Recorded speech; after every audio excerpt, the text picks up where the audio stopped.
गंगापुर गांव में एक घर के आंगन में एक बकरी चमेली अपने घर में आराम से सो रही थी। उसके बच्चे भूख के मारे जाग गए और उन्होंने अपनी मां को जगाना शुरू कर दिया। वे बार बार उसे आवाजें देने लगे कि हमें भूख लगी है, मां उठो। चमेली को यह बिल्कुल अच्छा नहीं लगा कि उसे इतनी सुबह जगाया जा रहा है और उसकी नींद खराब की जा रही है। उसने उन्हें सोने देने की जिद की, लेकिन बच्चे जिद पर उतर आए क्योंकि उन्होंने पिछली रात भी कुछ नहीं खाया था। चमेली को अनचाहे ही उठना पड़ा। वह बड़बड़ाती हुई कहने लगी कि ये बच्चे उसे चैन से सोने भी नहीं देते। जब उसने बच्चों से पूछा कि कल लाया हुआ खाना कहां गया, तो बच्चों ने जवाब दिया कि वे खा चुके हैं। यह सुनकर चमेली को गुस्सा आया और कहने लगी कि तुम्हारे पेट तो जैसे कुएं हैं, जितना लाती हूं सब खा जाते हो। आखिरकार चमेली मजबूर होकर खेत में खाने की तलाश में निकल पड़ी। वह सोचती जा रही थी कि इन बच्चों ने तो नाक में दम कर रखा है, इन्हें क्या पता कि खाना लाने में कितनी मेहनत लगती है। चमेली एक कामचोर और सुस्त बकरी थी। उसे दिन भर सिर्फ सोना पसंद था।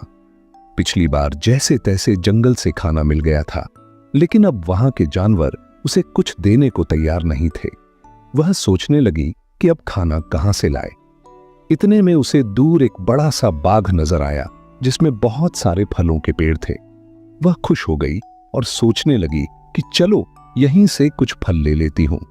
जैसे ही वह फल तोड़ने के लिए आगे बढ़ी, एक बैल ने उसे रोक लिया।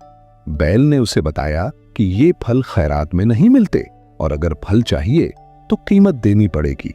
चमेली के पास पैसे नहीं थे। उसने बैल से रहम की अपील की और अपनी हालत बताई।